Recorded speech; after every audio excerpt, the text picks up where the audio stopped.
Sometimes love looks like a father carrying his daughter through the rain when her wheelchair breaks down. Sometimes sacrifice looks like doing it alone for years, with no one watching and no one helping. At sunset on a stormy evening at a highway rest stop, Lucinda Blake saw a man in his 50s carrying a young woman on his back across a flooded parking lot. The wheelchair sat abandoned in the rain. Most people drove past without a second look. Lucinda almost did too, but something stopped her. The man was Gerald Ross, a widower who'd been caring for his paralyzed daughter since his wife died.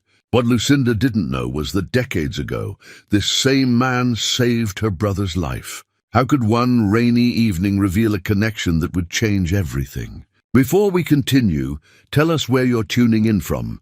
And if this story touches you, make sure you're subscribed, because tomorrow I've saved something extra special for you. Lucinda Blake had learned to measure her life in silences, the kind that filled her 20-room estate in the hills overlooking the valley, where the only sounds were her footsteps echoing on marble floors and the distant hum of staff who knew better than to disturb her unless absolutely necessary.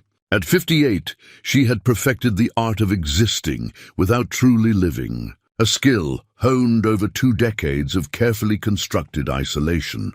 The morning of that fateful evening had started like any other. She'd woken at 6, reviewed foundation reports over coffee she barely tasted, and signed off on funding allocations that would change lives she'd never meet.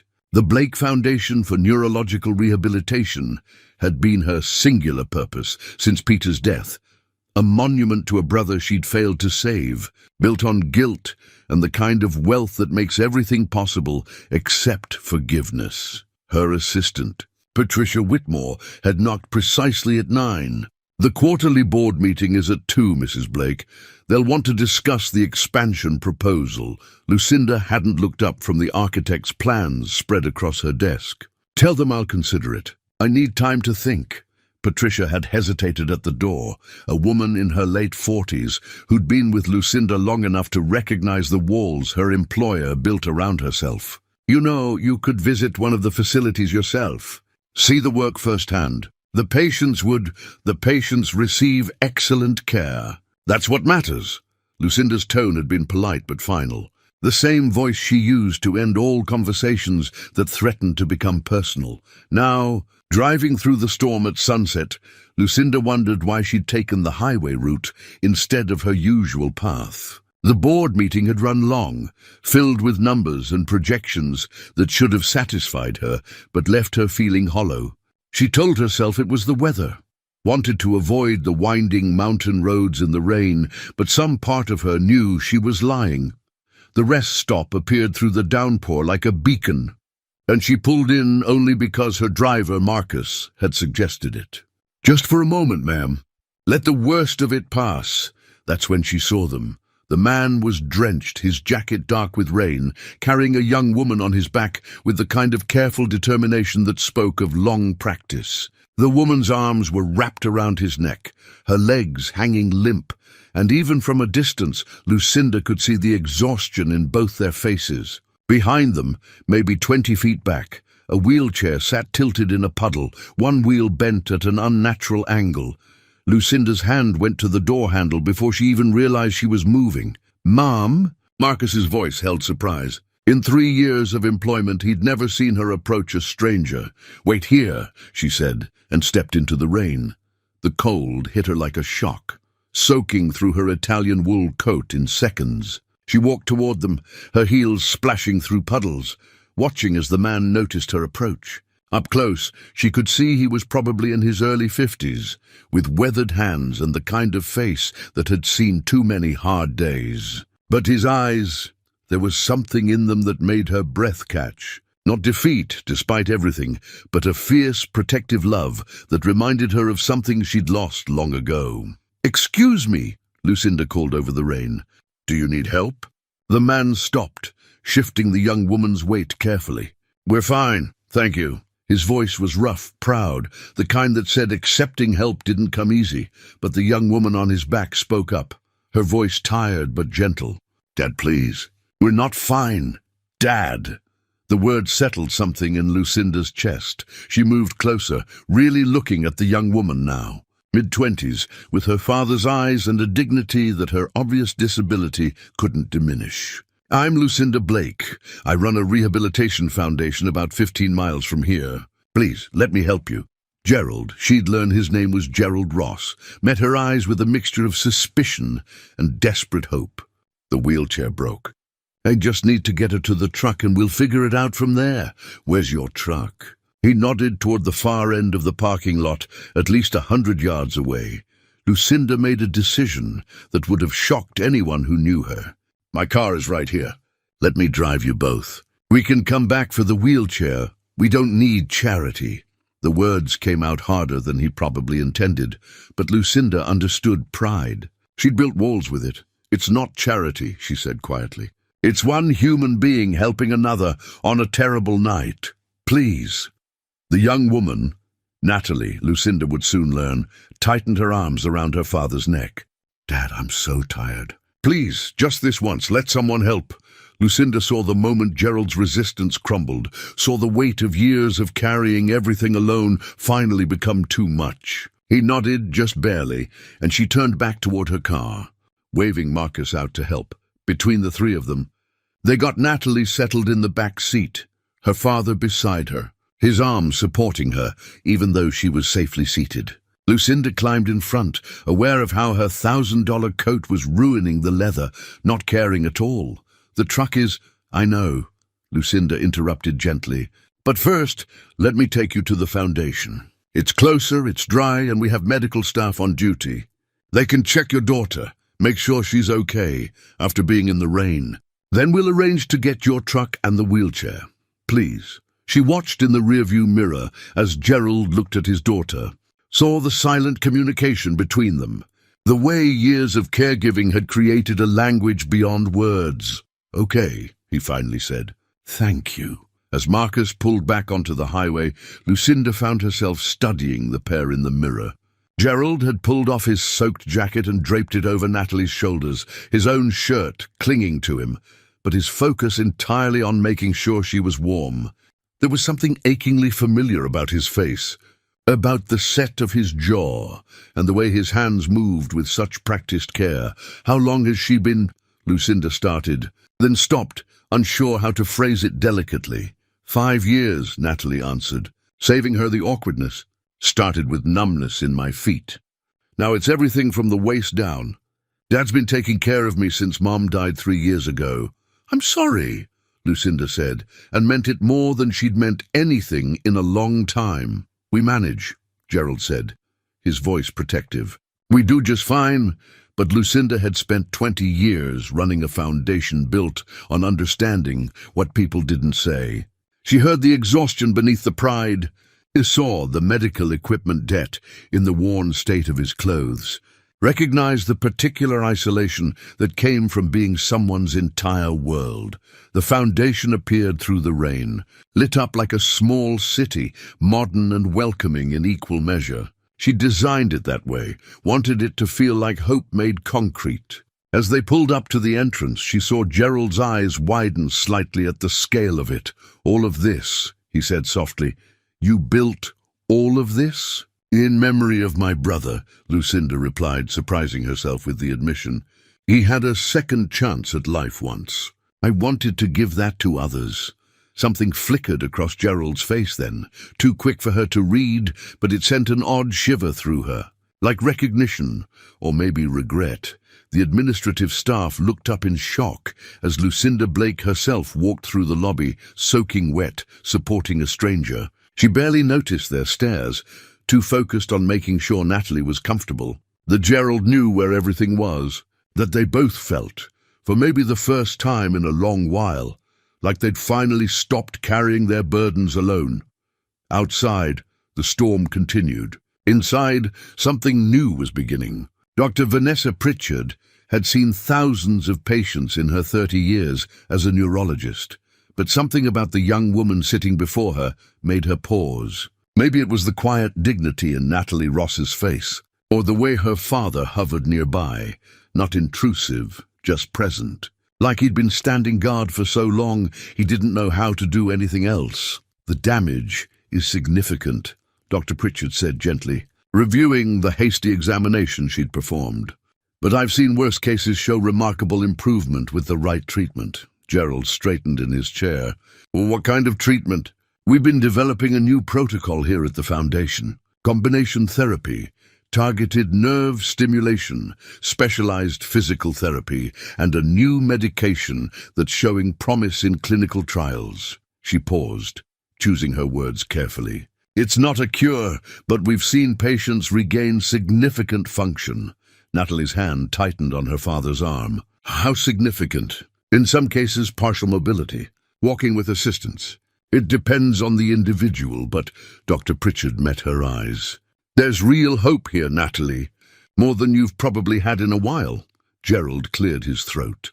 "How much does something like this cost?" The number Dr. Pritchard quoted made the color drain from his face. Even with the Foundation's sliding scale, even with insurance, which Gerald barely had anymore, it was impossible. She saw him doing the math in his head, saw the moment hope turn to ash. "I see," he said quietly. "Well, thank you for your time, Doctor. We should be going." "Wait." Dr. Pritchard glanced toward the door, then back at them. "Mrs. Blake has been known to make exceptions. Special cases. This facility exists because she believes everyone deserves a chance. Let me talk to her." "We're not a charity case," Gerald said, that old pride rising up again. "No, you're not." Dr. Pritchard's voice was firm. "You're a father who's done everything humanly possible for his daughter. There's no shame in accepting help when it's offered." Before Gerald could respond, there was a soft knock on the door.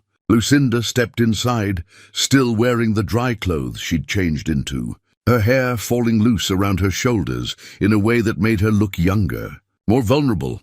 "I hope I'm not interrupting," she said. Dr. Pritchard stood. "Actually, your timing is perfect. I was just explaining to Mr. Ross about our treatment protocol for Natalie." Lucinda's eyes moved between them, reading the tension in Gerald's shoulders, the hope and fear warring in Natalie's face. And the cost is," Gerald stopped, jaw tight, "beyond what we can manage. But we appreciate everything you've done tonight, really. We'll find another way. What if there doesn't need to be another way?" Lucinda moved closer, her voice gentle but insistent. "The Foundation has resources specifically allocated for cases like Natalie's, young people who deserve a chance at a better life. We don't take charity." The words came out harder than Gerald intended, and he saw Lucinda flinch slightly. "It's not charity when someone needs help and someone else can provide it." Lucinda's voice remained steady. "That's just being human." Natalie spoke up then, her voice quiet but clear. "Dad, please. Just listen to what she's offering." Gerald looked at his daughter, really looked at her, and saw what he'd been trying not to see for months. The way her body had grown thinner, more fragile, the exhaustion that never quite left her eyes, the resignation that came from years of managing pain with no end in sight. Lucinda pulled out a card from her pocket and wrote something on the back. "This is my personal number. Take the night, think it over. But please call me tomorrow. Come see the facility properly, meet the staff. Let Natalie talk to other patients in the program. Then decide." She held out the card. Gerald stared at it for a long moment before taking it, the paper feeling heavy in his hand. Weighted with possibility and pride and the terrible responsibility of making the right choice for his daughter. "Why are you doing this?" he asked quietly. "You don't know us. You don't owe us anything." Lucinda's expression softened, and for a moment Gerald saw past the polished exterior to something raw underneath. "Because 23 years ago, someone helped my brother when he needed it most. They didn't know him. They didn't owe him anything, but they saved his life anyway, and that gave us 13 more years together. Maybe it's time I return the favor." Something in her words made Gerald's chest tighten, a sense of déjà vu he couldn't quite place. He opened his mouth to ask more, but Natalie spoke first. "We'll come tomorrow," she said, her voice firmer than it had been in months. "Won't we, Dad?" Gerald looked at his daughter, then at Lucinda, then at the card in his hand. Every instinct told him to refuse, to walk away with his pride intact. to keep carrying this burden alone the way he'd been doing for 3 years. But when he looked at Natalie's face, at the first real hope he'd seen there in so long, he found himself nodding. "Tomorrow," he agreed quietly. "We'll come back tomorrow." Lucinda's smile was small but genuine, transforming her face. "Good. I'll have Patricia arrange everything. A proper evaluation, meetings with the therapy team, whatever you need." Marcus appeared in the doorway. "Ma'am, I've arranged for Mr. Ross's truck to be towed to the facility. The wheelchair is in for repair, should be ready by morning."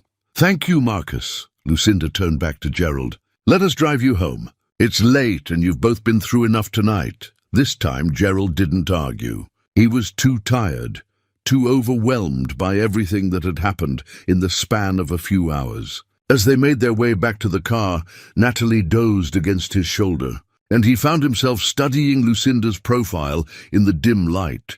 There was something about her that felt familiar. Not her face exactly, but something deeper. A shared understanding of what it meant to carry guilt and responsibility. To build walls around your heart and call it protection. He wondered what had really happened to her brother. What kind of pain had driven her to build this foundation? To surround herself with helping others while keeping herself at a careful distance. The drive to their small rental house was quiet. When they pulled up, Gerald saw it through Lucinda's eyes. The peeling paint, the ramp he'd built himself, the medical supply company van parked in the driveway because he was always behind on payments. He waited for judgment, but saw only understanding in her face. "Tomorrow," she said again, as he carefully lifted Natalie from the car. 10 o'clock. I'll make sure everything's ready." "Tomorrow," he echoed. He carried Natalie inside, got her settled into bed, then stood at the window watching Lucinda's car disappear down the street. The card with her number sat on the kitchen table, and he picked it up, running his thumb over her handwriting. Something had shifted tonight. Some careful balance he'd maintained for years had tilted, and he wasn't sure if that terrified or relieved him. Maybe both. In her car, Lucinda sat in silence, staring at nothing. Patricia had mentioned finding something in the archives, an old donor list with a Gerald Ross on it from decades ago. She'd meant to ask him about it, but hadn't found the right moment.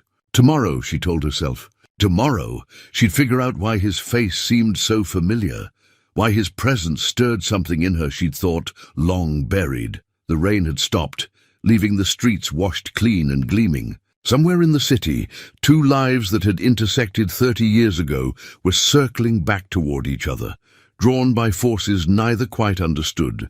And in the space between them, the past waited, patient and inevitable, ready to reveal itself when the time was right. Tomorrow would change everything.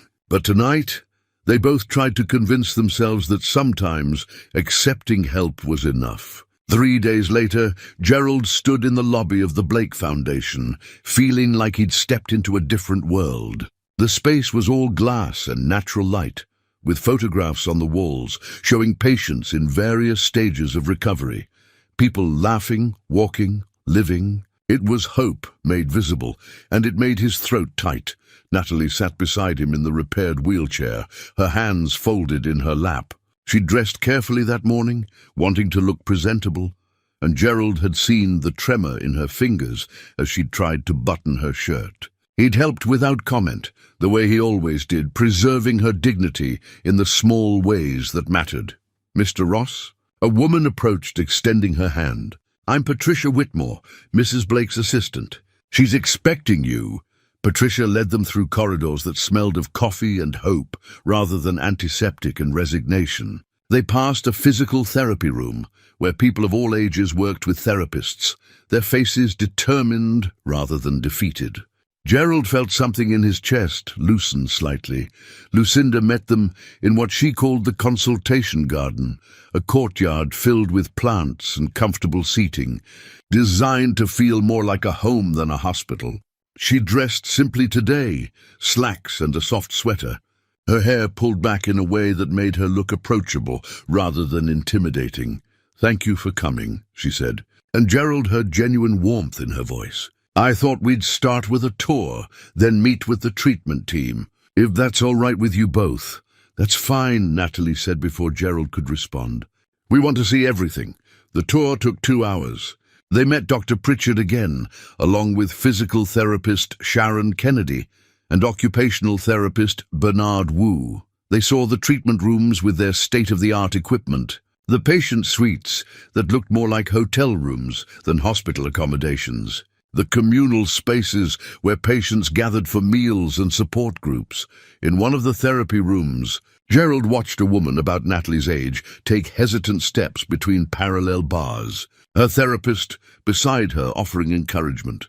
The woman's face was fierce with concentration, and when she completed the length of the bars, the joy in her expression made Gerald's eyes burn. That's Isabel, Dr. Pritchard said quietly. 6 months ago she couldn't move her legs at all. Similar condition to Natalie's, Gerald saw his daughter's face transform as she watched Isabel, saw hope kindle in her eyes in a way it hadn't in years. Could I talk to her? Later, maybe. I'll arrange it, Lucinda said immediately. They ended up in Lucinda's private office, less formal than Gerald had expected. There were books on the shelves, photographs of what must have been her brother, and on her desk, a faded photograph of a mining crew from 1987. Gerald's breath caught when he saw it. But Lucinda was already speaking. The treatment program runs 16 weeks initially, she explained. Intensive therapy 6 days a week, with medical monitoring throughout. We provide housing here for out-of-town patients and their caregivers. And the cost? Gerald forced himself to ask. Lucinda met his eyes directly.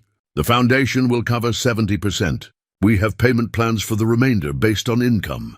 For someone in your situation, she named a monthly figure that was still high, but not impossible. Not if he worked extra shifts, cut every corner he could find. I'd need to work, Gerald said. I can't just sit around for 16 weeks. We have a maintenance position opening, Lucinda said. And Gerald's eyes narrowed. You're creating a job for me. I'm offering employment to someone with relevant skills who happens to need it. Her voice was calm but firm. We genuinely need someone who knows their way around mechanical systems and isn't afraid of hard work. Patricia can show you the work order backlog if you don't believe me. Gerald studied her face, looking for pity or condescension, but found only straightforward honesty. I don't want special treatment. You won't get it. Bernard runs a tight ship, and he'll expect you to pull your weight. She paused. But you will get a fair wage for fair work, and you'll be close to Natalie while she's in treatment. That's not charity, Gerald. That's just practical. Natalie's hand found his. Dad, please. This is everything we've been hoping for.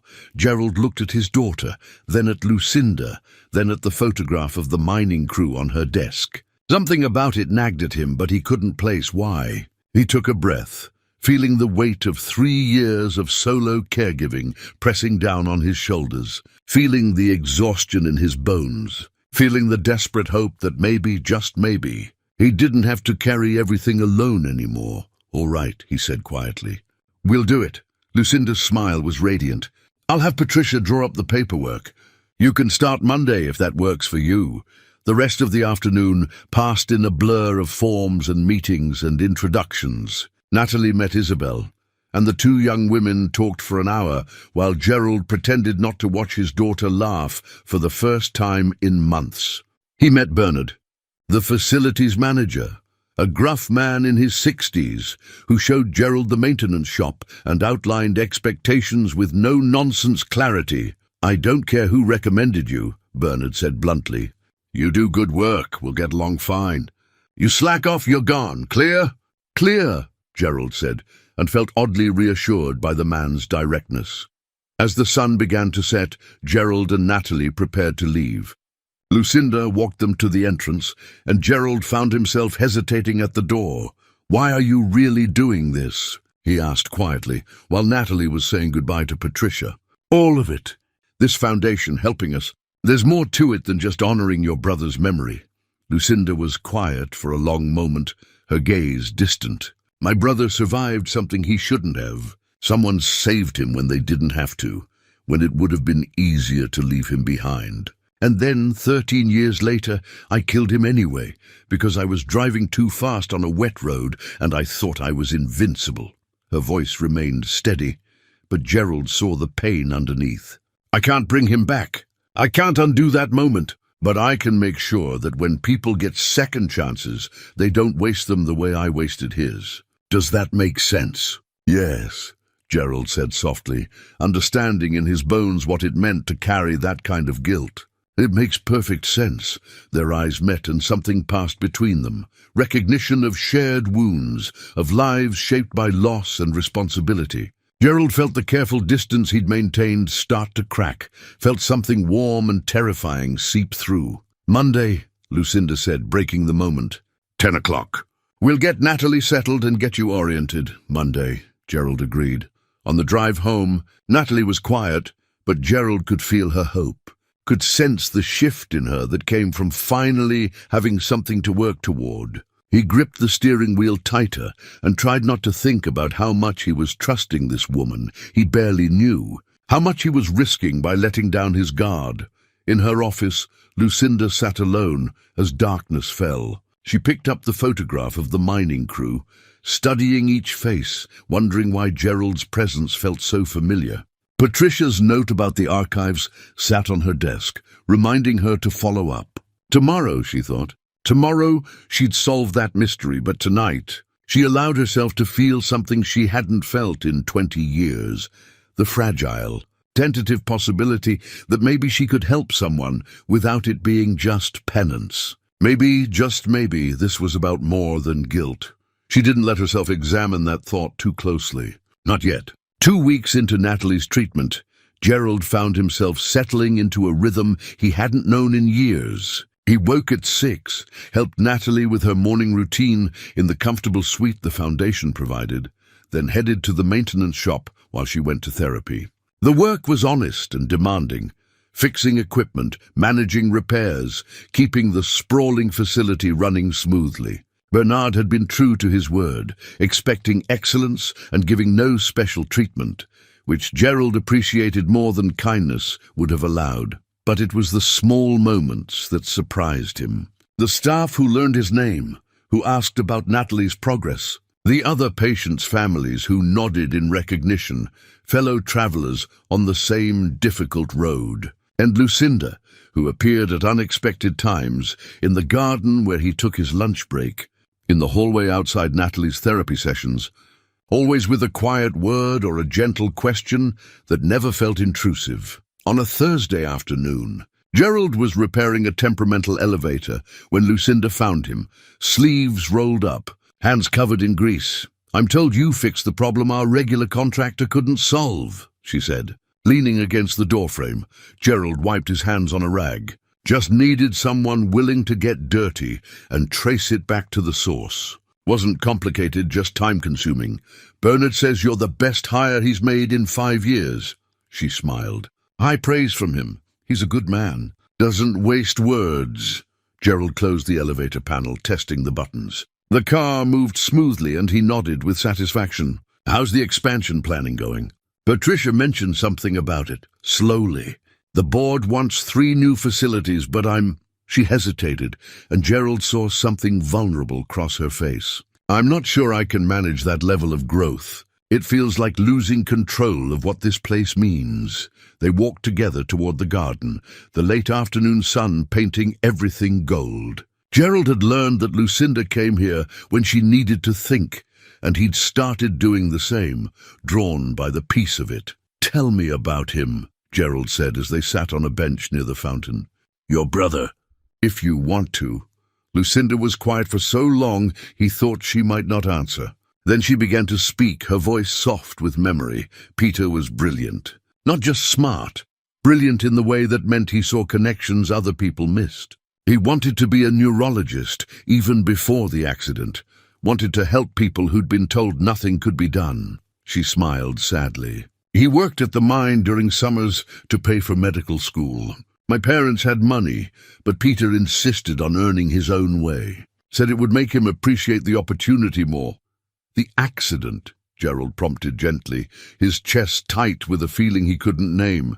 "Shaft collapse." 1987. 5 men trapped underground for 16 hours. Her fingers twisted together in her lap. The rescue crew, they didn't have to go down there. The company said it was too dangerous, wanted to wait. But they went anyway. Pulled all 5 men out alive. Gerald's hands had gone still. 1987, shaft collapse, 5 men. The memories were there, buried under years of trying to forget. The darkness, the weight of earth pressing down, the desperate work of pulling bodies free one by one. A young man's face, terrified but alive, as Gerald had dragged him toward the light. Peter never talked much about it. Lucinda continued, unaware of Gerald's tension. But I knew it changed him. He came back different, more focused, more driven. Like he'd been given a second chance and didn't want to waste it. Her voice broke slightly. And then 13 years later I took that chance away. We were driving home from a conference. I was impatient going too fast. The road was wet and I lost control. Peter died at the scene and I walked away without a scratch. That wasn't your fault, Gerald said, his voice rough. Accidents happen. You can't I? She turned to look at him, and her eyes were bright with unshed tears. I was driving. I made the choice to go too fast. He trusted me to get us home safely, and I failed him. Gerald recognized that guilt, had worn it himself in different forms. We all carry things we can't put down, he said quietly. But building all this, helping all these people, that's not penance. That's honoring him, is it? Lucinda's voice was almost a whisper. Or is it just another way of avoiding life? Hide behind the foundation, behind the work. Never let anyone get close enough to lose again. The honesty of it struck Gerald silent. He understood that impulse, had been living it himself for 3 years. But something about Lucinda made him want to be honest in return. My wife Sarah used to say, I had 2 modes, all in or all out. No middle ground. He studied his scarred hands. After she died, I went all out. Shut down everything except taking care of Natalie. Told myself it was noble, necessary. But really I was just... He stopped, searching for words. I was just scared of feeling too much, of failing again, of being anything except useful. And now, Lucinda asked softly, now I'm here talking to you and I'm terrified. He managed a small smile. But I'm also more alive than I've been in 3 years. So maybe being scared isn't always a bad thing. Their eyes met, and the moment stretched between them, heavy with things neither was quite ready to say. Gerald saw the way Lucinda looked at him, not with pity, but with understanding and something else, something that made his heart beat faster. I should check on Natalie, he said, standing abruptly, needing distance before he did something foolish. Her session should be finishing soon. Gerald! Lucinda stood as well, reaching out but not quite touching him. Thank you for listening, for understanding. Any time, he said, and meant it more than was probably wise. He found Natalie in the therapy room with Sharon, both of them grinning. Dad, watch this, Natalie said, and with Sharon's support she moved her toes. Just slightly, just barely, but they moved. Gerald felt his knees go weak. Natalie, it's just the beginning, Sharon said quickly. We have a long way to go. But it's real progress, Gerald. The treatment is working. That evening, after Natalie was settled and asleep, Gerald stood at the window of their suite, looking out at the foundation's grounds. Somewhere in the main building, Lucinda was probably still working, probably still carrying the weight of guilt she'd never quite learned to put down. He thought about the mining accident she'd described, about the dates and details that matched his own memories too perfectly to be coincidence. He thought about the name Peter Blake, and how it had haunted him for 30 years, not because of what happened in the mine, but because of what came after. The testimony, the accusations, the way his life had unraveled, because one scared young man had told the company what they wanted to hear. Gerald had forgiven Peter Blake years ago, understanding that they'd both been victims of a system that valued profit over people. But he'd never imagined he'd meet Peter's sister, never imagined he'd fall for her, never imagined the universe would be this cruel or this kind. He should tell her, should explain the connection, but not yet. Not when Natalie was finally making progress, not when he'd finally found a place that felt like belonging. Just a little longer, he told himself. Just until things were more stable. It was a lie, and he knew it. He was simply scared of losing this fragile new thing between them before it had a chance to grow. Scared of seeing her face when she learned the truth about who he was and what her brother had cost him. Tomorrow, he promised himself, or maybe the day after.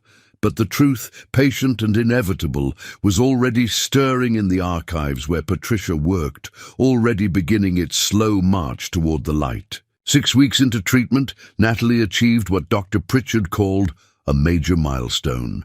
She took 3 steps between the parallel bars with minimal assistance. Gerald had been in the maintenance shop when Sharon called him, and he'd run to the therapy room, arriving breathless and terrified that something had gone wrong. Instead, he found his daughter beaming, exhausted and triumphant, while the therapy staff applauded. Lucinda was there too, having apparently dropped everything when she heard the news. Their eyes met across the room, and Gerald saw his own joy, reflected back at him, along with something deeper that made his heart stutter. That evening, they celebrated with a small dinner in the Foundation's private dining room. Gerald, Natalie, Lucinda, and Isabel, who'd become Natalie's closest friend during treatment. The young women talked excitedly about their progress, making plans for what they'd do when they could walk without assistance, their voices bright with a hope that had seemed impossible 6 weeks ago. "I want to go hiking," Natalie said, her eyes distant with longing. "Just a simple trail, nothing crazy, but I want to feel the ground under my own feet, you know." "We'll go together," Isabel promised. "As soon as we're ready." Gerald watched them, his chest tight with gratitude and fear in equal measure. So much had changed so quickly. Natalie was healing. He'd found work he valued, and Lucinda had become essential to him in ways he was only beginning to understand. After the young women were settled for the night, Gerald and Lucinda found themselves in the garden again, their usual meeting place. The air was cool, carrying the scent of night-blooming flowers, and somewhere in the distance he could hear the fountain's steady splash. "She's going to make it," Lucinda said softly, taking his hand. "Natalie's going to walk again." "Thanks to you," Gerald said. "Thanks to this place, this program. I don't know how to—" His voice cracked. "I don't know how to thank you for giving me my daughter back." "You don't need to thank me." Lucinda squeezed his hand. "Seeing her progress, seeing both of you smile, that's all the thanks I need." They were quiet for a moment, comfortable in the silence that had developed between them, but Gerald could feel the weight of unspoken things pressing down, the truth he'd been avoiding for weeks now threatening to surface. "Lucinda, there's something I need to tell you," he started, but she was already speaking. "I know who you are," she said quietly. Gerald's blood went cold. "What?" Patricia found something in the archives, a newspaper article from 1987. A photograph of the mine rescue crew. She turned to face him, and her expression was unreadable. "You were there, Gerald. You were one of the men who saved Peter's life." The world seemed to tilt sideways. Gerald opened his mouth, closed it, tried to find words that wouldn't come. "I was going to tell you." "When?" There was no anger in her voice, just a quiet hurt that was somehow worse. "When were you going to tell me that you saved my brother's life, that you're the reason he got those extra 13 years? "It's more complicated than that," Gerald said, his voice rough. "Yes, I was there. Yes, I pulled Peter out of that shaft. But what came after? I know about that too." Lucinda pulled a manila folder from her bag, and Gerald's stomach dropped. Patricia found the full report, the investigation, the testimony. She opened the folder, and even in the dim light, Gerald could see the documents inside. Accident reports, investigative findings, witness statements. His own name highlighted in several places, along with words like negligence and procedural violation and disciplinary action. "Peter testified that you were responsible," Lucinda said, and her voice was steady, but Gerald could hear the tears underneath. "He said you failed to follow safety protocols, that you were the reason the shaft collapsed in the first place." "That's what he told them," Gerald said quietly. "Yes, but it's not the whole truth, is it?" Lucinda's hands were shaking as she held the folder. "I kept reading. There were other reports, other interviews. The mining company was cutting corners, pushing for faster production, ignoring safety regulations. They needed someone to blame, and you were convenient. Gerald's jaw tightened. Peter was scared.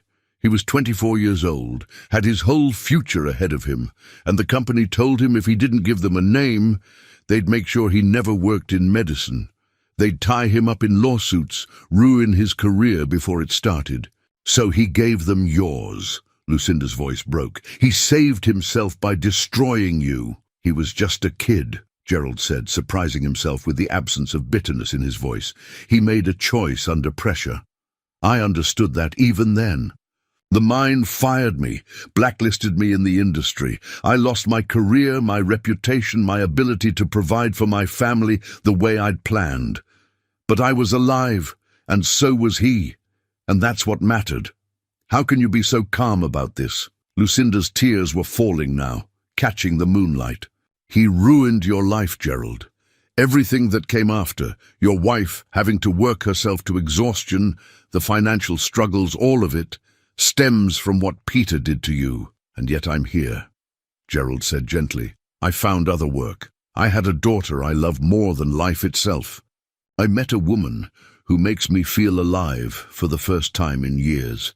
He reached out, wiping a tear from her cheek.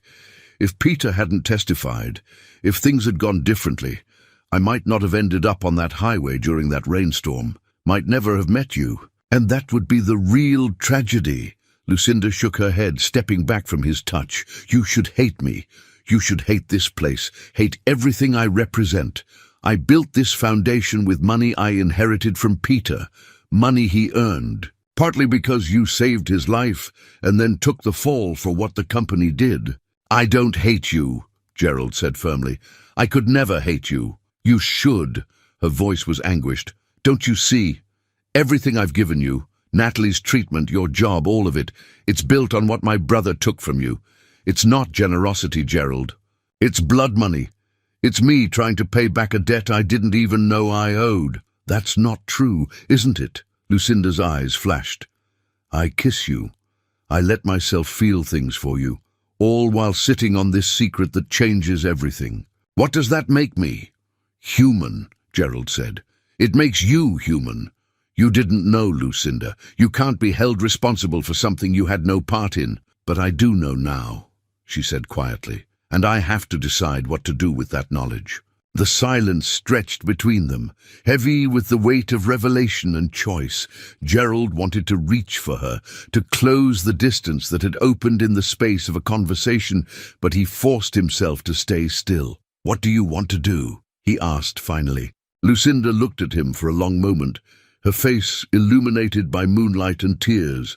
I don't know, she admitted. Part of me wants to give you everything, full treatment for Natalie at no cost, a permanent position here, whatever you need. Call it reparations, call it justice, call it whatever makes it feel less like I'm trying to buy forgiveness. I don't need to forgive you, Gerald said. You didn't do anything wrong, but Peter did. Her voice was barely a whisper, and I can't undo that. I can't give you back those 30 years. I can't restore what he took from you. No, Gerald agreed. You can't, but you can choose what happens next. We both can. Lucinda closed the folder, holding it against her chest like a shield. I need time to think, to process all of this. I hope you can understand. I understand, Gerald said, even though his heart was breaking. Take all the time you need. She nodded, not meeting his eyes, and walked away. Gerald watched her go, watched the woman he'd been falling in love with disappear into the building, and wondered if he'd just lost something he'd barely had time to find. In his suite, Natalie was still awake, and one look at his face told her everything. What happened? She knows, Gerald said simply. About the mine, about her brother, about everything. Natalie's expression filled with concern. And now we wait, Gerald said, sitting heavily on the couch. We wait and see if the past is stronger than the present, if what we could have together is enough to overcome what her brother took from me. Do you love her? Natalie asked quietly. Gerald looked at his daughter, this brave young woman who'd endured so much, and gave her the truth. Yes. God help me, but yes. Then fight for it, Dad. Don't let the past win. Not this time. Gerald nodded, but in his heart, he wasn't sure there was any fight left in him. He'd spent 30 years carrying the weight of that mining accident, had forgiven Peter Blake long ago. But he wasn't sure Lucinda could forgive her brother or herself, and that might be the one thing that kept them apart. 2 weeks of careful distance followed. Lucinda threw herself into foundation work, attending meetings she'd normally delegate, reviewing files she'd normally trust to staff. Gerald focused on Natalie's progress and his maintenance duties, avoiding the places where he might run into Lucinda. They moved through the same building like ghosts, aware of each other but never quite touching. Patricia watched them both with growing concern. She was the one who'd uncovered the truth, and she felt the weight of that responsibility. On a Thursday afternoon, she knocked on Lucinda's office door, carrying another manila folder. "There's more," Patricia said without preamble. "I kept digging because something didn't sit right with me. The timeline, the testimony, it was all too convenient." Lucinda looked up from her desk, exhaustion evident in every line of her face. "Patricia, I don't think I can handle any more revelations right now. You need to see this."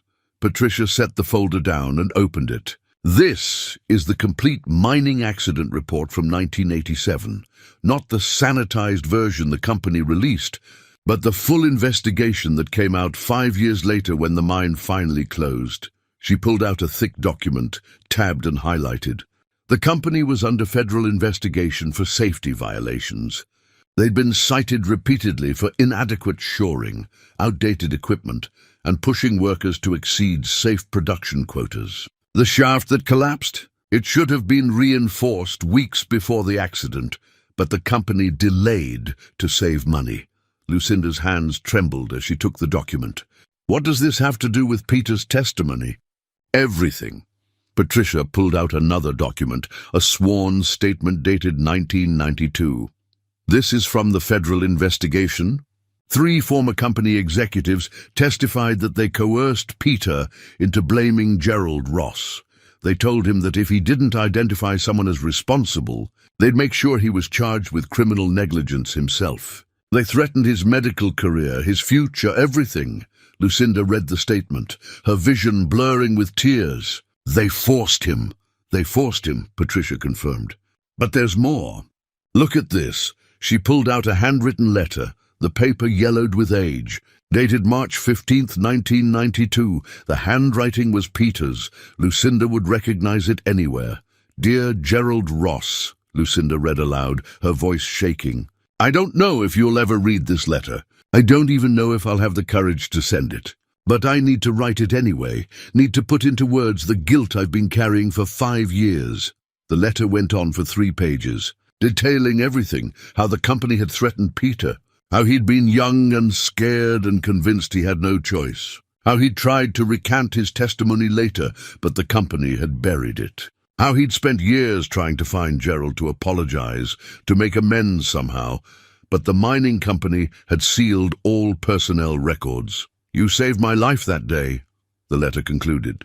"You went down into that collapsed shaft when everyone else said it was too dangerous, and you pulled me out. I owed you everything, and I repaid you by destroying your career, your reputation, your future. There's no forgiveness adequate for what I've done. All I can offer is the truth. You were the bravest man I ever met, and I was the most cowardly. If you ever read this, please know that I'm sorry. More sorry than words can express. You deserved so much better than what I gave you." It was signed simply Peter Blake and dated 2 weeks before the car accident that killed him. Lucinda's tears were falling freely now, splashing onto the paper. "He never sent it." "No," Patricia said gently. "But he wrote it. He carried that guilt for 5 years, tried to make it right, and died before he could." "Where did you find this?" "In the Foundation archives. Peter's personal effects from the accident were stored here. You'd set them aside when you created the Foundation, said you'd go through them someday. This letter was in his wallet, folded up like he carried it with him." Lucinda pressed the letter to her chest, sobbing openly now. All these years, she'd thought Peter had moved on from the mine accident, had put it behind him. But he'd been carrying this guilt, this burden, just like she'd been carrying her own guilt about the accident that killed him. He was going to give this to Gerald, she said through her tears. He was carrying it with him that day. He was going to finally make it right, and then She couldn't finish the sentence. Patricia moved around the desk, pulling Lucinda into a hug. You couldn't have known. None of this is your fault, isn't it? Lucinda pulled back, wiping her eyes. I was the one driving too fast. If I'd been more careful, Peter would have lived. He would have found Gerald. He would have made amends. Everything could have been different. Or maybe everything is exactly as it's meant to be, Patricia said quietly. Maybe Peter's second chance at life wasn't just about those 13 extra years. Maybe it was about this, about you meeting Gerald, about Natalie getting treatment, about all of you finding each other. Lucinda looked at the letter again, reading her brother's words of regret and longing for forgiveness. I need to show this to Gerald. I thought you might. Patricia squeezed her shoulder. He's in the garden. Has been for the past hour. Same place you two used to meet. Lucinda grabbed the letter and the investigation documents, her hands shaking. She ran through the halls. Actually ran, startling staff who'd never seen her move with such urgency. She burst into the garden, breathless, and found Gerald sitting on their bench, staring at nothing. He looked up as she approached, and she saw the same exhaustion in his face that she felt in her bones. Before he could speak, she thrust the letter into his hands. Read it, she said. Please, just read it. Gerald unfolded the letter, his brow furrowed with confusion. She watched his face as he read, saw the moment comprehension dawned, saw pain and grief and something like relief wash across his features. When he finished, he sat in silence for a long moment, the letter trembling in his hands. He was sorry, Gerald said finally, his voice rough with emotion. All those years I thought he'd just moved on, never looked back. But he was sorry. He carried that letter with him, Lucinda said, sitting beside him. The day of the accident he had it in his wallet. I think he was planning to find you, to finally make it right. Gerald nodded slowly, tears streaming down his face. He never got the chance. No. Lucinda took his hand, and this time he didn't pull away. But I can. I can tell you what he wanted you to know, that you were a hero, that what happened wasn't your fault, that he spent 5 years trying to undo the damage he'd done. I forgave him, Gerald said quietly. Years ago I forgave him. I understood what pressure the company must have put on him. He was just a kid, terrified of losing everything. I never blamed him, not really. But you should have, Lucinda said fiercely. You should have been angry, should have demanded justice, should have made him pay for what he took from you. Gerald turned to look at her, and his eyes were clear despite the tears. Anger doesn't give me back those years. Resentment doesn't undo what happened. All it does is poison the present with the past. He squeezed her hand. Your brother made a mistake under impossible circumstances. He tried to make it right. He died before he could. Those are the facts, Lucinda. But they don't have to define us. How can they not? Her voice broke. Everything between us is built on what he did, what I failed to prevent. No, Gerald interrupted firmly.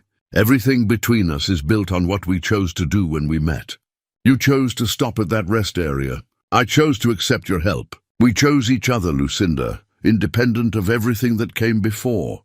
She looked at him through her tears. This man who'd saved her brother's life and then been destroyed for it. Who'd carried his daughter through rain and exhaustion and never stopped fighting. Who'd somehow found the capacity to forgive when he had every right to rage. I don't deserve you, she whispered. That's not your decision to make, Gerald said gently. The question isn't what either of us deserves. It's what we choose to build from here. He held up the letter. Peter wrote this because he wanted forgiveness. I'm giving it to him wherever he is.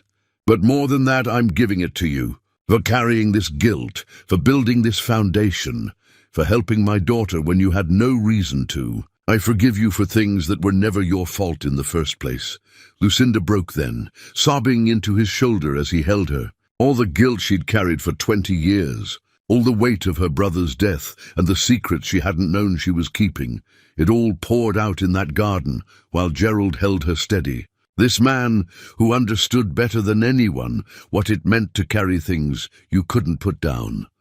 When she finally pulled back, exhausted but lighter somehow, she met his eyes. "I love you," she said. "I didn't mean to, but I do." "I love you too," Gerald said. "And now we figure out what comes next." What came next, they both knew, would require courage neither had tested in years. But at least now they'd face it together. The Foundation's 20th anniversary gala was 3 weeks away, and Lucinda had a plan. She'd been working on it quietly with Patricia, keeping it secret even from Gerald.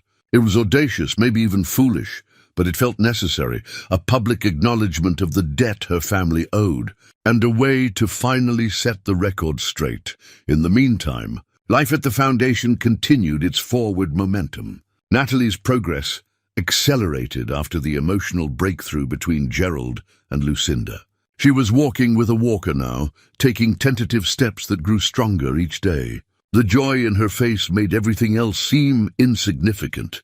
Gerald and Lucinda had fallen into a new rhythm, more open now, without secrets weighing them down.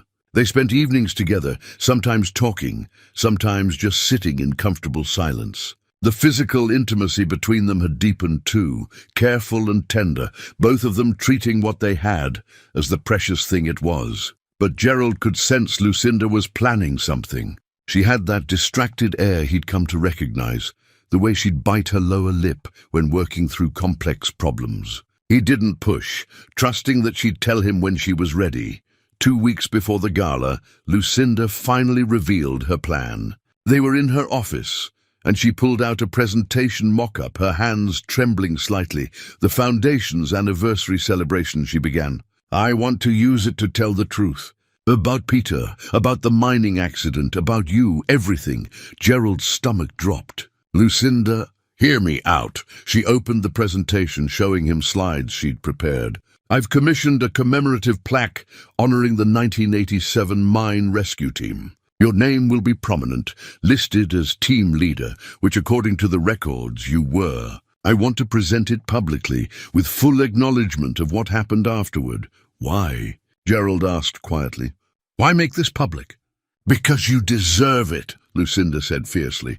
"You saved 5 lives that day, including my brother's, and instead of being honored, you were scapegoated and blacklisted. That's not just wrong, Gerald. It's an injustice that's gone uncorrected for 30 years. And you think a plaque will fix that?" "No," Lucinda met his eyes. "But it's a start. The Foundation has influence in this community. When I tell your story, when I publicly acknowledge what was done to you, it carries weight. It won't give you back those years, but it might give you back your reputation." Gerald was quiet for a long moment, processing. "What about Peter?" "You'd have to talk about his testimony, about what he did." "I'll tell the truth," Lucinda said. "That he was coerced by the mining company, that he spent years trying to make amends. I'll read his letter, with your permission. Let people understand that he was a victim too, in a different way." "The board will never approve this," Gerald said. "It makes the Foundation look—" "The board answers to me," Lucinda interrupted. "And I've already informed them this is happening." Some pushed back, worried about optics. "But this isn't about protecting the Foundation's image, Gerald. It's about doing what's right." Gerald stood, moving to the window. Outside, he could see patients in the courtyard, including Natalie laughing with Isabel. His daughter had bloomed here, had found not just healing but hope. And it was all because Lucinda had stopped on a rainy evening and chosen to help. "You don't owe me this," he said finally. "I owe you everything," Lucinda replied. "But more than that, I want to do it. Not because of guilt or obligation, but because you deserve to be recognized for who you are. A hero who's been carrying injustice for 3 decades. Let me help you put it down." Gerald turned to face her, and she saw tears in his eyes.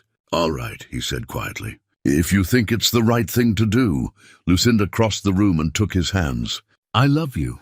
And part of loving someone is fighting for them when they're too tired to fight for themselves." The next 2 weeks were a whirlwind of preparation. Patricia worked overtime arranging details, coordinating with local media who'd caught wind that something significant was happening. The gala guest list expanded as word spread. Former miners, safety advocates, even some of the federal investigators who'd worked on the case years ago. Dr. Pritchard approached Lucinda one afternoon with a suggestion. You should invite the other rescue team members, the ones who are still alive. They deserve recognition too. Lucinda agreed immediately, and Patricia tracked them down. 3 of the 5 original team members were still living, and all 3 accepted the invitation with enthusiasm. One of them, a man named Vincent Carver, called Gerald directly. I never forgot what they did to you, Vincent said, his voice gruff with emotion. We all knew the truth, but the company had us by the throat. We couldn't speak up without losing everything too. I've carried that guilt for 30 years. You did what you had to do, Gerald said. I understood. I never blamed any of you. Well, I'm looking forward to standing beside you again, Vincent replied. This time, telling the truth. Gerald tried to focus on his work, but anxiety gnawed at him. Being publicly acknowledged felt exposing in ways he hadn't anticipated. He'd spent so long being invisible, being just another working man struggling to get by, that the thought of standing in a spotlight made his skin crawl. Natalie, by contrast, was thrilled. Dad, this is amazing. Finally, people will know the truth about what you did, what you've always been. I didn't do anything special, Gerald protested. I just did what anyone would do. That's exactly why you deserve this, Natalie said. Because you don't see yourself as a hero. But you are. You've always been. Bernard, the gruff facilities manager, surprised Gerald one afternoon by pulling him aside. Heard about the gala, he said. About what Mrs. Blake's doing for you. Just wanted to say, it's about damn time. Been working with you for months now, and I can tell a man's character by how he treats his tools and his work. You're solid, Ross. Always have been.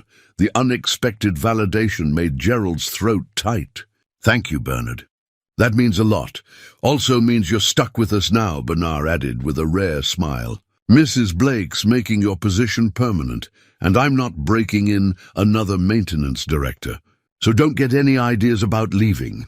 As the gala approached, Lucinda found herself equally nervous. She'd given hundreds of speeches over the years, addressed crowds of thousands, but this felt different. This was personal in ways that made her vulnerable. She was putting her family's failures on public display, acknowledging the role her brother had played in destroying an innocent man's life.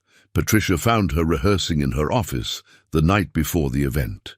You're going to do great, she said. What if this makes things worse?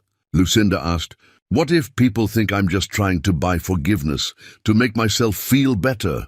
Then they're not paying attention, Patricia replied firmly. You're not doing this for yourself, Lucinda. You're doing it for Gerald, for the truth, and for every other person who's been scapegoated by powerful institutions. That matters. The night before the gala, Gerald couldn't sleep. He stood in the Foundation's garden, the same place where so much had happened between him and Lucinda, and tried to prepare himself for what tomorrow would bring. He thought about Sarah, wondered what she would think of all this. She'd always believed in him, even when he'd stopped believing in himself. He hoped she'd be proud, couldn't sleep either. Lucinda's voice came from behind him.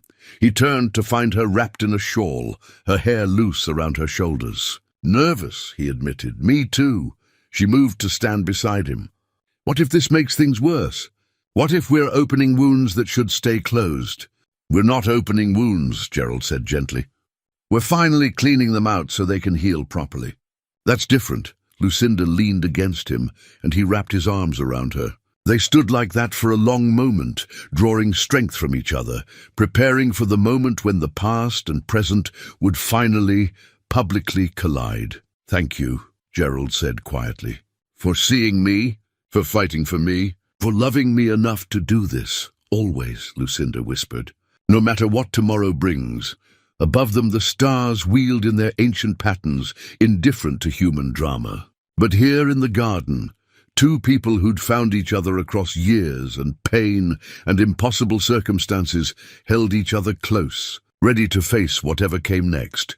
Tomorrow would bring revelation and vindication, tears and applause, the closing of old wounds and the opening of new possibilities. Tomorrow would bring the end of 30 years of silence and the beginning of a truth that had waited too long to be told. But tonight, they simply held each other in the garden, grateful for this moment of peace before the storm.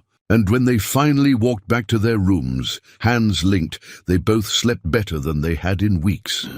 Together, they were ready. The Blake Foundation's grand ballroom glittered with crystal chandeliers and the elegant rustle of formal wear. Gerald stood near the entrance in a borrowed suit that Patricia had insisted fit him perfectly, watching donors and medical professionals mingle with champagne glasses and practiced smiles. He'd never felt more out of place in his life. Natalie sat beside him in her wheelchair. She wasn't. Quite ready for her walker at a crowded event, looking radiant in a deep blue dress that Lucinda had helped her choose.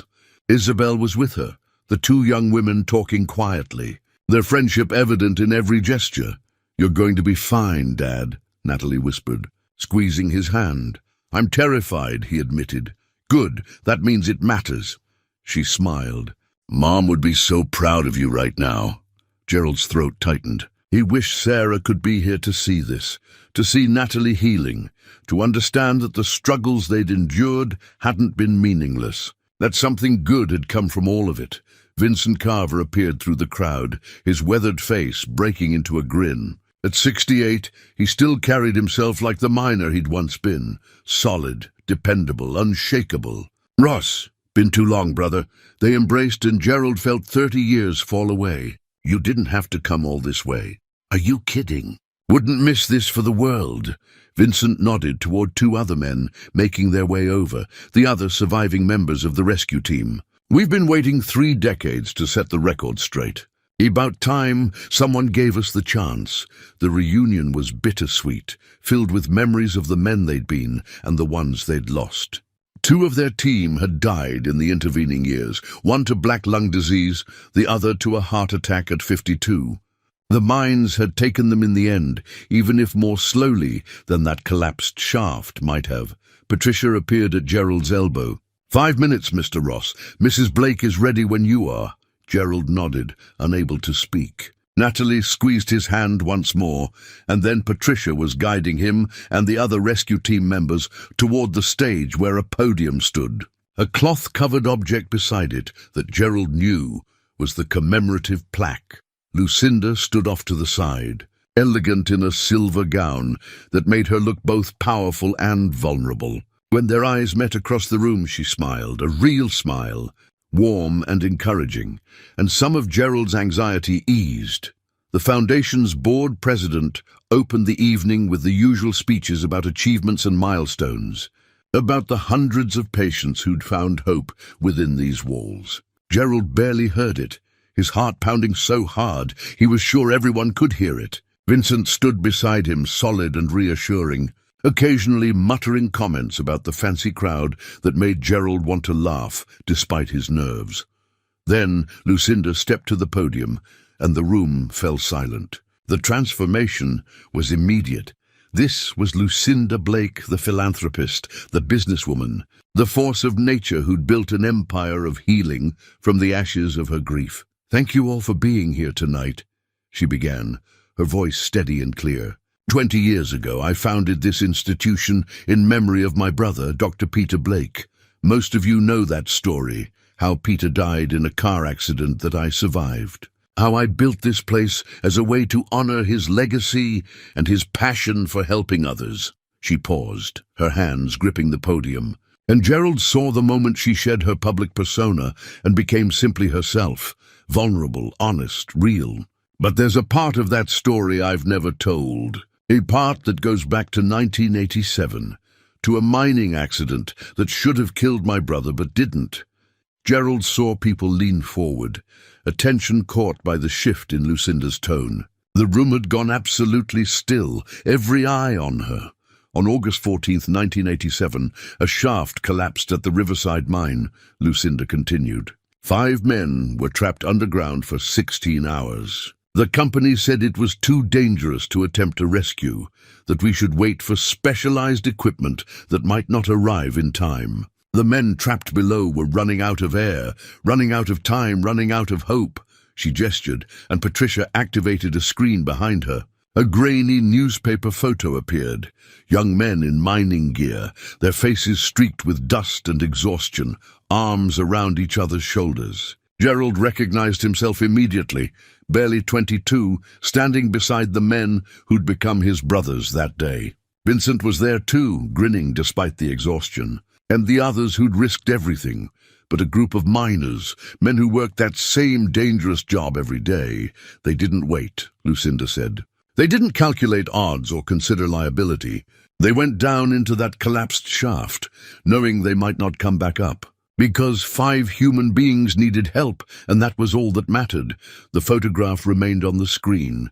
A moment frozen in time. Young men who'd believed that courage meant acting even when you were terrified. That heroism looked like ordinary people doing what needed to be done. All 5 trapped miners survived, Lucinda said, her voice strengthening. One of them was my brother Peter. He was 24 years old, working summer jobs to pay for medical school, and he nearly died in that shaft. But he didn't, because these men, she gestured to the photo, refused to leave anyone behind. Gerald felt Vincent's hand on his shoulder, grounding him as the memories flooded back. The darkness, the dust, the sound of men crying out in the black, the weight of earth pressing down, and the desperate, exhausting work of pulling bodies free one by one. The man who pulled my brother from the rubble was named Gerald Ross, Lucinda said, and now she was looking directly at him. He was the team leader. He was the one who insisted they go down when everyone else said it was suicide. He organized the rescue, coordinated the efforts, and personally extracted 3 of the 5 trapped miners, including Peter. He saved 5 lives that day. The room erupted in applause, but Lucinda raised her hand for silence. But the story doesn't end there, she said, her voice growing harder. Because what happened next is a story about injustice, about corporate greed and the lengths powerful institutions will go to protect themselves. The temperature in the room seemed to drop. Gerald saw board members shifting uncomfortably, donors exchanging glances. This wasn't the comfortable celebration they'd expected. The Riverside Mining Company had been violating safety regulations for months, Lucinda said flatly. They'd cut corners on equipment maintenance, ignored federal safety standards, and pushed workers to exceed safe production quotas. When the shaft collapsed, they needed someone to blame. They needed to deflect attention from their own negligence. She paused, letting that sink in. So they pressured my brother, a terrified 24-year-old who just survived a near-death experience, into testifying that Gerald Ross was responsible for the collapse, that his failure to follow safety protocols caused the accident. Murmurs rippled through the crowd. Gerald felt his face flush, but he forced himself to remain still. Vincent's grip on his shoulder tightened in solidarity. It was a lie, Lucinda said, her voice ringing with conviction. A lie coerced through threats and intimidation. The company told Peter that if he didn't give them a name, they'd charge him with criminal negligence. They'd tie him up in lawsuits that would bankrupt his family and destroy his medical career before it began. They gave him a choice that wasn't really a choice at all: sacrifice Gerald Ross or sacrifice himself. The room was absolutely silent now. Gerald could hear his own heartbeat, feel the weight of hundreds of eyes turning toward him. Federal investigations later proved the company had been systematically violating safety regulations, Lucinda continued. But by then the damage was done. Gerald Ross was fired, blacklisted from the mining industry, his reputation destroyed. The man who'd risked everything to save others, including strangers he'd never met, was punished for that. Heroism. She pulled out a piece of paper, Peter's letter, and Gerald recognized it even from a distance. His heart clenched as she unfolded it carefully, reverently. My brother knew what he'd done, Lucinda said, her voice breaking slightly. He carried that guilt for 5 years. This is a letter he wrote in 1992, trying to find Gerald to apologize, to make amends. She began to read, her voice steady despite the tears streaming down her face. Gerald listened to his own story, told through Peter Blake's words of regret and admiration, guilt and desperate desire for forgiveness. Around him, he heard people crying, felt the weight of collective emotion, as the truth finally, after 3 decades, came to light. When Lucinda finished reading, she looked up at the crowd, then directly at Gerald. He never got the chance to deliver this letter. He died carrying it in his wallet, his apology undelivered, his debt unpaid. Her voice strengthened. Tonight I'm delivering it for him. Tonight I'm telling this man, she gestured to Gerald, and all of you, the truth that should have been told 30 years ago. Gerald Ross is a hero. He always has been. The spotlight swung to Gerald, and he stood slowly, his legs shaking. The applause started small, then grew, thunderous, overwhelming, filled with genuine respect and recognition. Vincent and the other rescue team members stood with him, and together, the 4 survivors of that long-ago rescue walked toward the stage, toward Lucinda, toward vindication, toward the moment that would finally set them all free. Gerald reached the stage on trembling legs, the applause washing over him like a wave. Lucinda met him there, taking his hand, and he drew strength from her touch. She handed him a microphone, and he stared at it for a moment, unsure what to say to a room full of strangers who now knew his story. "I don't think of myself as a hero," he began, his voice rough with emotion. "I was just a young man doing what needed to be done. Those miners trapped underground, they were my friends, my colleagues. Peter Blake was a stranger, but he was someone's son, someone's brother. You don't leave people behind. That's not heroism. That's just being human." He paused, gathering his thoughts. "When Peter testified against me, I was angry. I won't pretend I wasn't. I lost my career, my reputation, my ability to provide for my family the way I'd planned.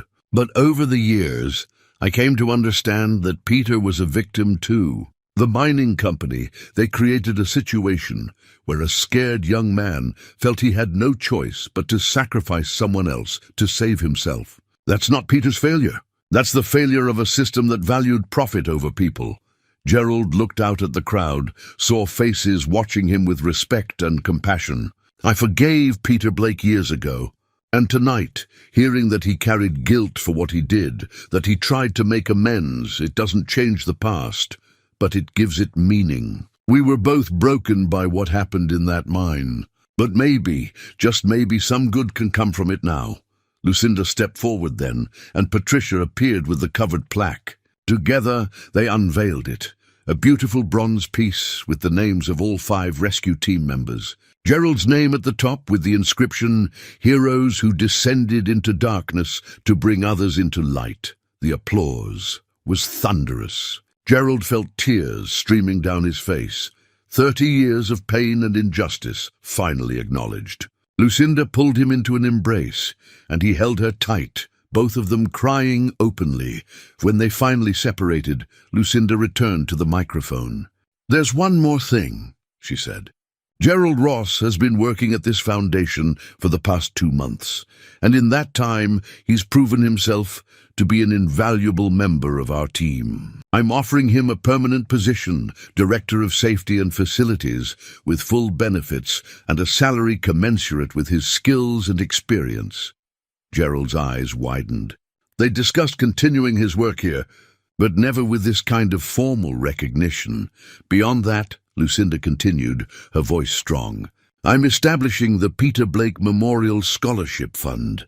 It will cover full treatment costs for patients whose families have been affected by workplace injustice or corporate negligence. Gerald's daughter Natalie will be our first recipient, with all remaining treatment costs covered by the foundation." The applause returned, but Gerald barely heard it. He was staring at Lucinda, overwhelmed by what she was offering, not just to him, but to others who'd suffered similar injustices. "This isn't charity," Lucinda said, looking directly at him. "This is justice. Long overdue, but justice nonetheless." The evening continued with more speeches and presentations, but Gerald moved through it in a daze. People approached him throughout the night, former safety advocates who'd worked on mining regulations, journalists who wanted to write his story, even a few former miners who'd known him back then and had never believed the company's version of events. Near the end of the evening, a man in his 60s approached Gerald, his eyes wet. "You probably don't remember me," he said, "but I was one of the 5. You pulled me out second right after Peter Blake. I've thought about you every day for 30 years, wondered what happened to you. I'm so sorry for what they did." Gerald embraced the man, both of them crying. "You made it out. That's all that mattered." "No," the man said firmly. "What matters is that people finally know the truth." As the gala wound down, Gerald found Natalie waiting for him near the entrance. A beautiful new wheelchair sat beside her, top of the line, custom fitted, donated anonymously by someone who'd been moved by the story. "Look at this, Dad," Natalie said, her eyes bright. "Someone left it with a note saying every hero's daughter deserves the best." Gerald knelt beside her, taking her hands. "Are you okay with all this? With everyone knowing our story?" "I'm proud," Natalie said simply. "Proud of you, proud of what Lucinda did, proud that good things can come from terrible situations," she smiled. "And Dad? For the first time in 5 years, I actually believe I'm going to walk again. Really walk." Gerald pulled her into a hug, his heart so full it ached. Around them, the foundation staff began cleaning up, the gala ending but something new beginning. Lucinda appeared beside them, still in her silver gown, looking exhausted and radiant. "Ready to go home?" she asked, and Gerald realized she meant all 3 of them, together. "Yes," he said. "Let's go home." The 3 of them left together, a new family formed from old wounds, ready to face whatever tomorrow brought. And for the first time in 30 years, Gerald Ross walked out of a building with his head held high, his reputation restored, and his heart finally fully alive. 6 months later, Gerald stood at Peter Blake's grave for the first time. Lucinda was beside him, her hand warm in his, and they'd brought flowers, simple daisies that Peter had apparently loved as a child. "Thank you," Gerald said quietly to the headstone, "for trying to make it right. For carrying that guilt when you didn't have to. For saving your sister so she could save my daughter." Lucinda squeezed his hand, tears on her cheeks. "He would have liked you," she said. "Would have been grateful that you forgave him." "I think he knew," Gerald replied. "Somehow I think he knew." They stood in comfortable silence for a moment before walking back to the car where Natalie waited. She was actually standing, leaning lightly on her walker but bearing her own weight. The progress over the past months had been remarkable. Dr. Pritchard said that within another year she might not need any assistance at all. "Ready?" Natalie asked, and Gerald marveled at the strength in her voice, the confidence that had grown alongside her physical healing. "Ready," he confirmed. They drove back to what Gerald still thought of as the foundation, though it felt more like home now. His apartment there had become permanent, comfortable, filled with photographs and the accumulated warmth of daily living. Lucinda spent most nights there now, the 3 of them becoming a family in the natural, unforced way that felt like destiny.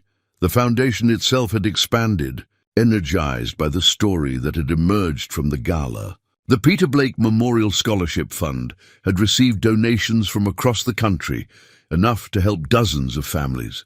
Gerald's new position kept him busy but fulfilled, using his experience to ensure that every piece of equipment, every safety protocol, was maintained to the highest standards, but it was the small moments that meant the most. Breakfast with Natalie and Lucinda, the 3 of them talking about their days. Evening walks through the garden where everything had begun. Watching Natalie laugh with Isabel, the 2 young women planning the hiking trip they'd promised themselves.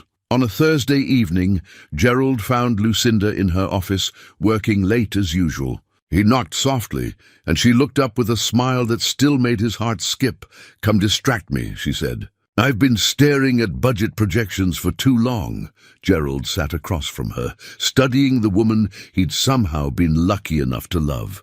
"I was thinking," he said carefully, "about the future." "Oh?" Lucinda set down her pen, giving him her full attention. "Natalie's going to be okay." "Really okay? She's talking about starting online classes in the fall, maybe moving into her own place eventually." He paused. "Which means I'll need to figure out what comes next for me." "You have a job here," Lucinda said quickly. "A home, if you want it." "I know," Gerald stood, moving around the desk to take her hands. But I want more than that.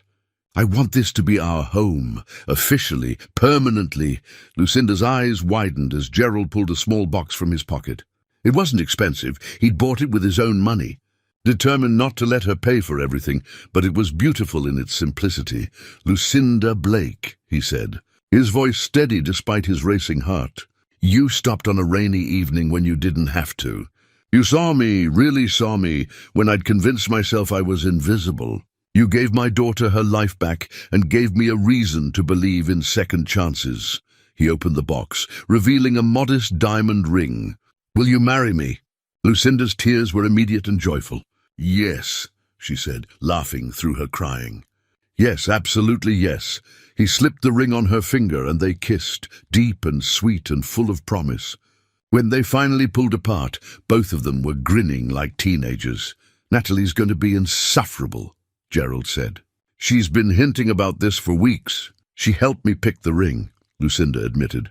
"I wanted her blessing first." Gerald pulled her close again, overwhelmed by gratitude for this impossible, wonderful life. "I love you," he said simply. "I love you too," Lucinda replied. "Thank you for stopping that night, for accepting help, for letting me back into the world." They stood together in her office, their office really, since Gerald spent almost as much time there as she did now, and looked out at the foundation grounds. Patients moved through the garden, families gathered in the courtyard, lives being rebuilt one day at a time. "This is what Peter wanted," Lucinda said softly. "For his second chance to mean something, to create more second chances for others." "Then we'll keep building it," Gerald said. Together, and they did. In the years that followed, they married in a simple ceremony in the foundation garden, with Natalie as maid of honor despite her protests that the wheelchair would clash with her dress. The foundation expanded to 3 new cities, each one bearing Peter Blake's name and Gerald Ross's commitment to justice and healing. Natalie did walk again, graduated college, became an advocate for disability rights, met someone who loved her exactly as she was. She walked down the aisle at her own wedding without assistance, her father crying openly beside her. But the moment Gerald treasured most was simpler than any of that. It was an ordinary Tuesday evening, years after that rainy night at the rest stop. He and Lucinda sat on their porch watching the sunset, his arm around her shoulders, her head resting against his chest. They didn't need to speak. After everything they'd been through, silence between them was comfortable, rich with shared history and love. "Happy?" Lucinda asked quietly. "Beyond measure," Gerald replied, and meant it with every fiber of his being. "Sometimes," he reflected, "the people we're meant to find have been in our story all along, waiting for the right moment to step into the light. Sometimes love looks like carrying burdens alone, until you meet someone willing to help you set them down. And sometimes, just sometimes, the past's deepest wounds become the foundation for the future's greatest joys." In the distance, they could hear Natalie's laughter drifting through an open window. The foundation's lights glowed warm against the gathering dusk, and Gerald Ross, who'd spent 30 years believing he was broken beyond repair, finally understood that he'd never been broken at all. He'd just been waiting for the right people to show him the way home.